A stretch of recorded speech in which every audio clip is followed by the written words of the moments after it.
sovereignty of the world, then that would be incredible. And it's always this close, our ability to do that. It requires us to collectively organize. Does that make sense? Right? So much of our politics is around our desire to collectively organize or not. It's around our desire to maintain the caste system or to reimagine it and to destroy it and to create a more humane and human system.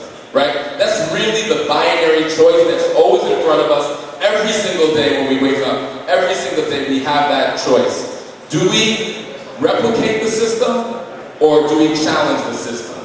Do we replicate the caste system or do we challenge the caste system? So I heard that there were some themes. So I basically have given up on my written remarks at this point. I'll try to come back to that. But I heard that there were some themes that were coming up.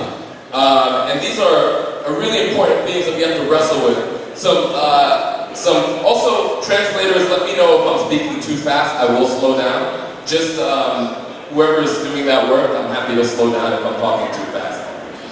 Okay, I'm slowing down. Sometimes yes, I'll slow down, thank you. So there's some themes that I think many of you that have been part of this conference have been wrestling with. And I want to bring them out on the table and see if we could. We're not going to resolve these contradictions. These contradictions are 500 years old, right? So we're not going to resolve it during this speech or during this conference, but we're gonna try to examine them. So I heard that people are wrestling with: should we focus on racism or colonialism, right? Should we focus on, as the primary sort of site of struggle, challenging neoliberalism and capitalism, or challenging white supremacy? And I do have an answer, humbly. Does anybody want to hear it? Yeah? Okay. So my answer is yes. My answer is yes, right? So, and I'll talk a little bit about what I mean by that. So,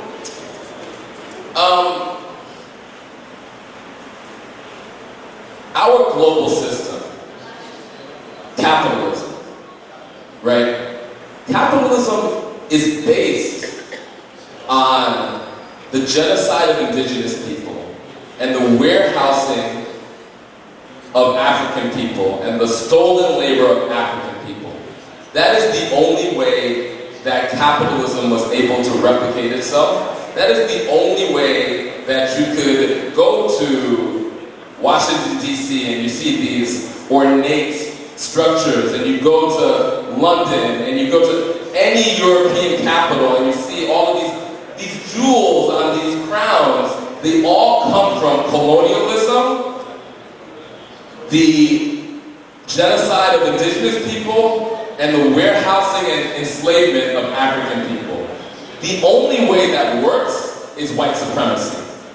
So there's no way to talk about capitalism and to confront capitalism without confronting and talking about white supremacy. Does that make sense?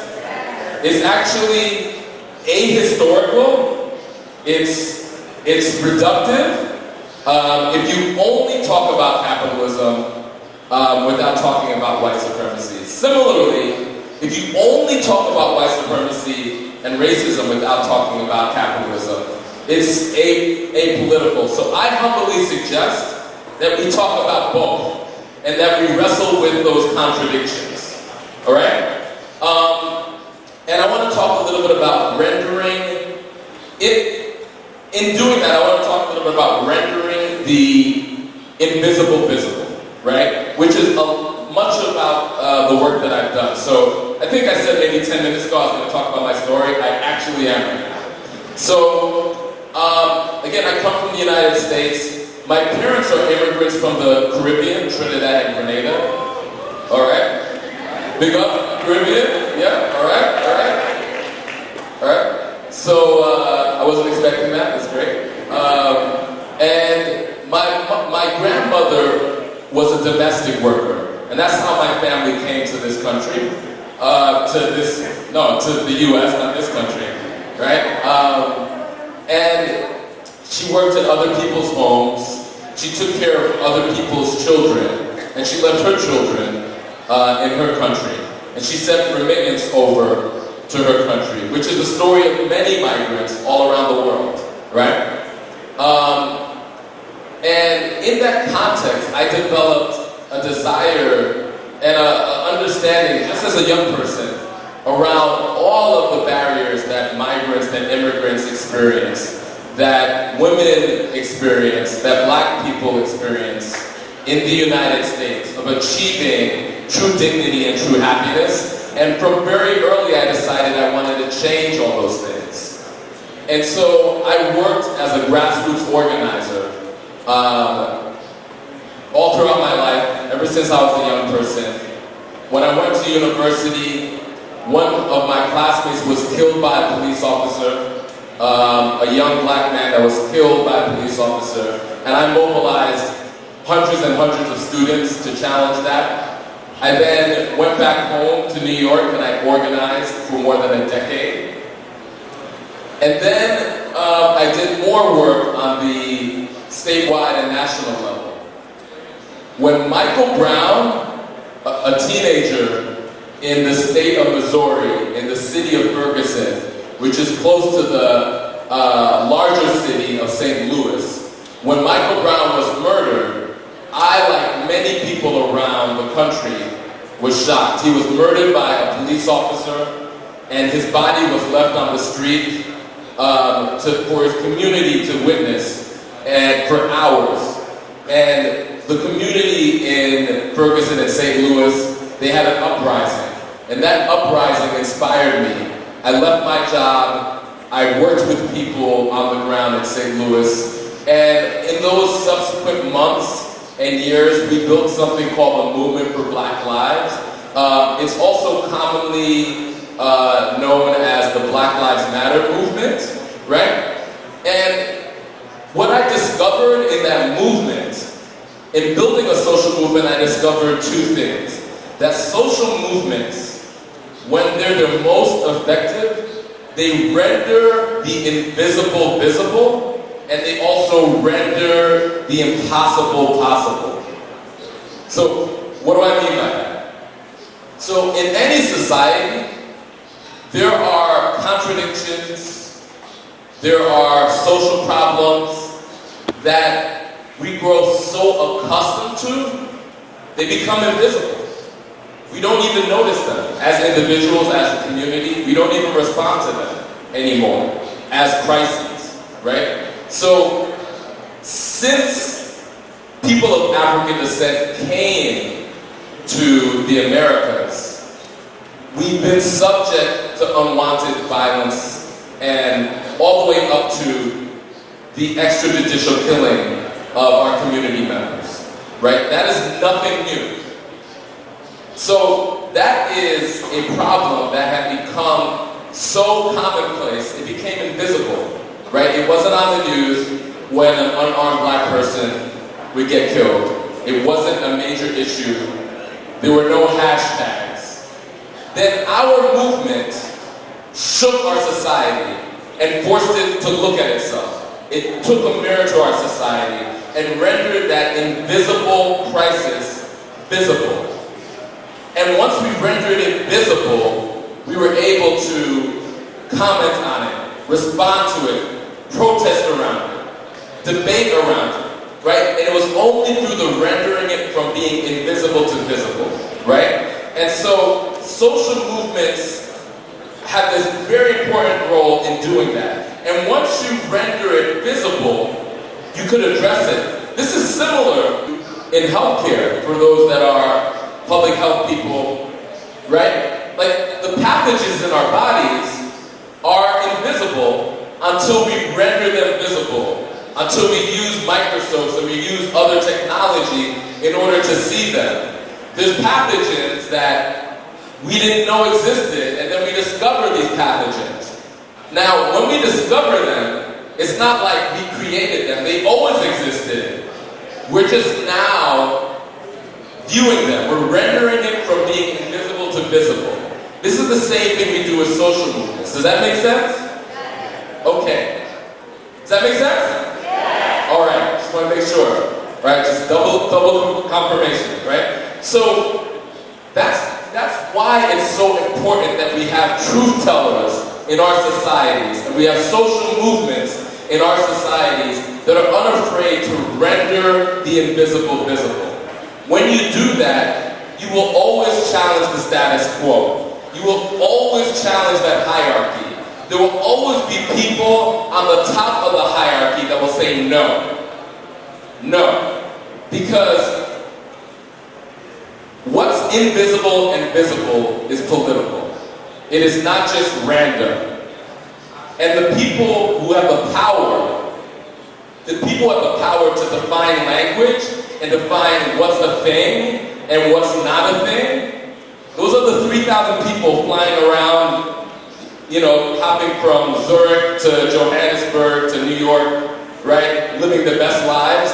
Those are the people who do that. When we as social movements from the ground up say, no, we're going to define what's visible and invisible. We're going to define what this language is. We're going to take words and birth meaning to these words. When we decide that, that is a threat to the status quo. That's a threat to the hierarchy. Because they say we have a monopoly on the definitions. We have a monopoly on what's visible and what's invisible. So whenever we do that, we will face resistance. We will face real resistance. But when we do that, we open up and we shine light on identities and experiences that have been forgotten, that have been ignored, that have been invisibilized.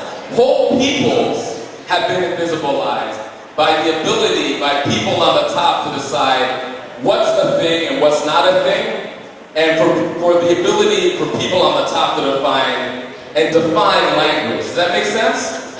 Okay, so that's why social movements are so valuable, are so important. The other thing that social movements do is they render the impossible possible. Now, what do I mean by that?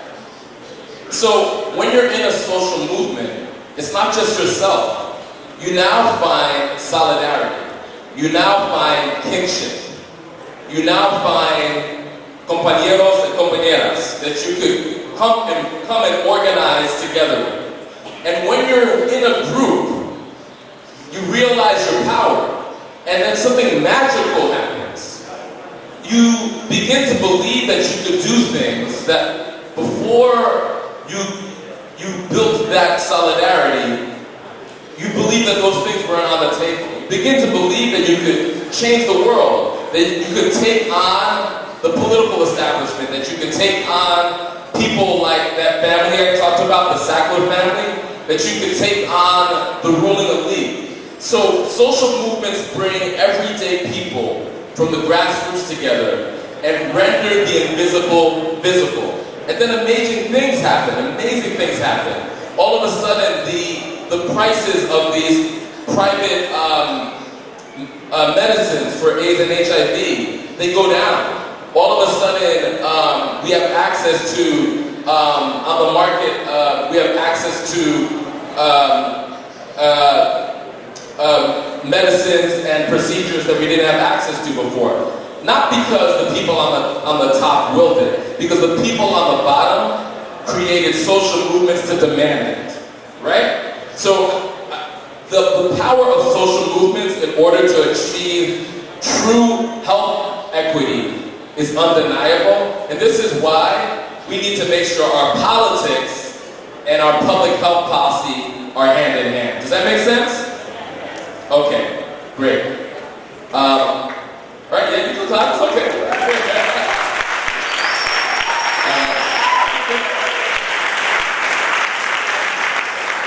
It also means not being afraid to be the first person to clap in a crowd of hundreds, right? Okay. And it's contagious, see? You start, and then it builds, and it builds, and it builds. And organizing is also contagious. We give each other permission. right? That's the amazing thing about the human condition. We give each other permission. So when we stand up and we do something crazy and we challenge the status quo, right? We give others permission to do so. When we as healthcare professionals decide, I'm going to challenge right here a particular decision that my hospital is making because I understand that my hospital is being informed by white supremacy, then others get permission to do so too, right? And so we give each other permission. That call and response that I started with, it's not just a call and response with music or a call and response when I say good morning and you say good morning. It's also a call and response with social action. When I stand up, it gives other people who are similarly situated to stand up, right? Those 3,000 people are relying on all of us never to stand up, right? That's what keeps them living like deities, right? Okay, so back to my written material. 10 minutes, I got you. All right, I'm gonna land the plane, I promise. So, back to my written material. If I could figure out where it's all over the place. I'm not even gonna go back to it. I'll figure out how to land the plane in 10 minutes, I promise. So, a few other themes I wanna interject here humbly and I wanna talk about. So, I wanna talk about, can I talk a little bit about racial justice? Can I do that? Okay. So I have friends all around the world, right? I have friends all around the world. I have friends in the Caribbean, I have friends in Latin America, I have friends in the African continent, I have friends in Europe. And oftentimes we have this conversation about racial justice. We talk about the context of the United States, the struggle of people of color in the United States, the struggle of black people in particular in the United States, and these conversations are always lively. So sometimes people think that folks in the United States are like race obsessed, right? And so sometimes I talk to my colleagues and they're like, you talk way too much about race, right? Why do you talk so much about race? And they might even say that, things are different in my country. We don't have racism, right? So I often have this conversation, this debate with some of my friends in Latin America who are like, it's just different. We're just all kind of together. Yeah, there's like racial difference, but it's not the same thing, right? And yes, it's true, it's not the same thing, right? Because in every country has its unique history, but I would argue that simply because something isn't the same, it doesn't mean that there aren't a lot of similarities, right? And so, I just want to kind of talk a little bit about that. So the history, not the history of the United States, the history of the Americas, which we're standing on right now, is the history of the genocide and colonization of indigenous people all throughout the Americas, including the United States, and the history of the enslavement of African people. That is United States history, that is Mexican history, that is Chilean history, that is Jamaican history, that is Dominican history, that is Argentinian history, that is Canadian history. That is the history of the Americas. We are all American in that respect. Does that make sense? Yeah. Okay? We all share this American history. All of us. We all share this American history. And we all share in the deep social pathologies that have been passed down through generations for 500 years from the founding crimes of genocide, colonization, and slavery. right? And we can see it. We can see it in our faces. We can see it in our health outcomes. And the thing that I say to my friends all across the world, both in Latin America and in Europe and in Africa, is, okay, fine. The US, we're obsessed with race. But could you please show me the outcomes? The outcomes in health, the outcomes in economics, the outcomes in the ability of people to live a dignified life, and break it down by the difference between white people in your country and indigenous people. Show me the difference. Or break it down by the difference between white people and people of African descent. Or break it down by native-born people and migrants. There is no country that has indigenous people, that has people of African descent, that has migrants, where those communities aren't facing disparate health outcomes. There is no country that's true. So I could go to a country where almost everybody is black, like South Africa, and I'm like, well, show me your migrants, and I'll show you a community of people who are experiencing disparate social and health outcomes, right? I could go to a country like Norway and Sweden, where almost everybody is white. Show me your migrants, show me your Africans, show me, and I will see disparate outcomes, right? And so the plague of white supremacy, the plague of racism, right? The plague of xenophobia is something that has infected the global body politic, right? This is not a US phenomenon. This is not a Mexican phenomenon. This is a global health crisis, and the two global pathogens, white supremacy and racism, and the other, neoliberalism and capitalism, have to be confronted in every single way. Does that make sense?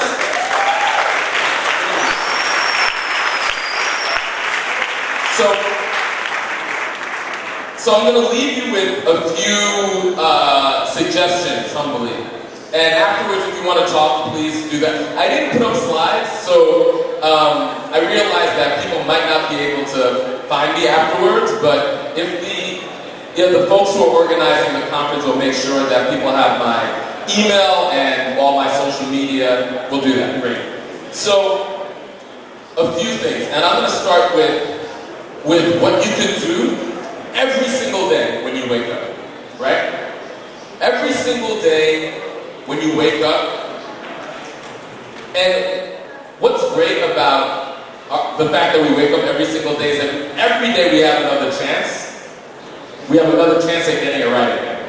So every single day when we wake up, decide, in that stark binary I talked about, who do you want to be? And it's very, very stark. There's few binaries I agree with, and there's few binaries that I think hold up. This one I think holds up pretty well.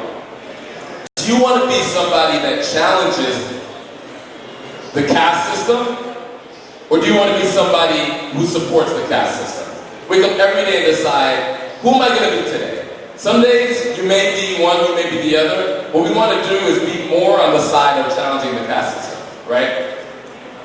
And so if that's the case, then how am I making it visible? How am I making it visible?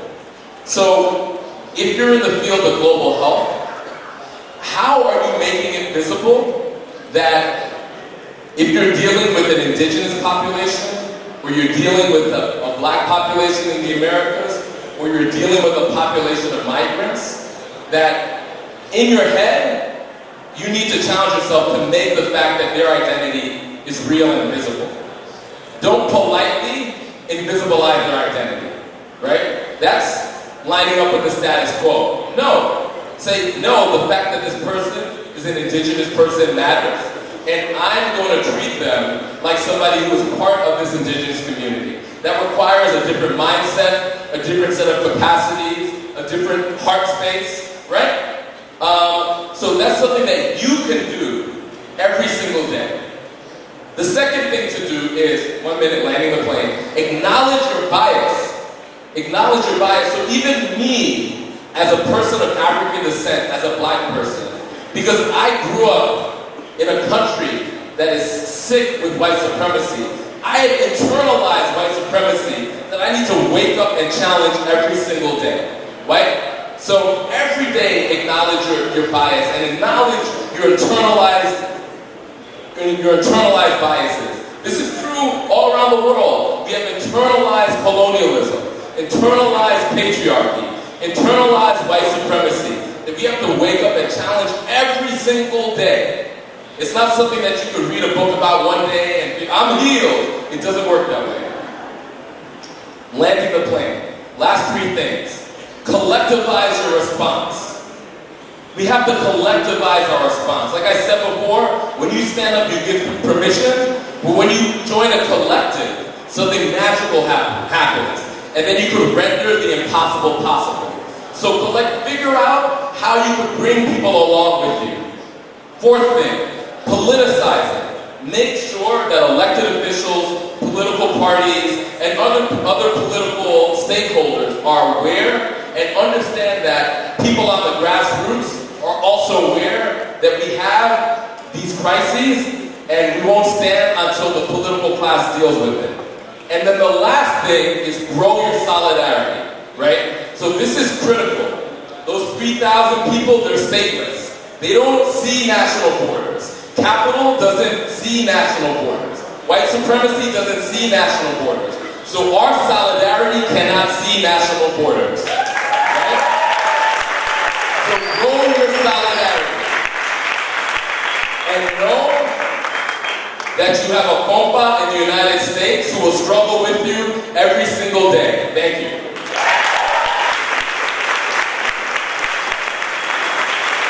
May they protect you in your pursuit for turning the invisible visible. Thank you very much.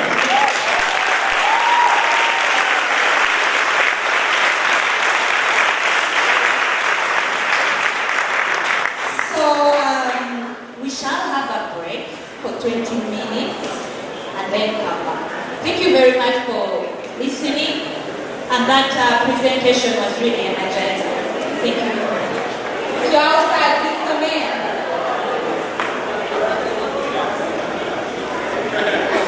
I have 4 leaders. I have the back pen, number 1.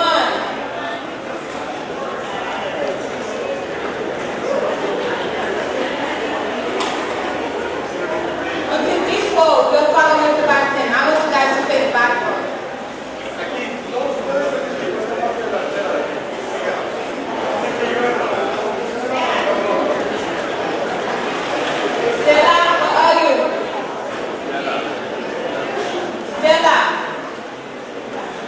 Your leader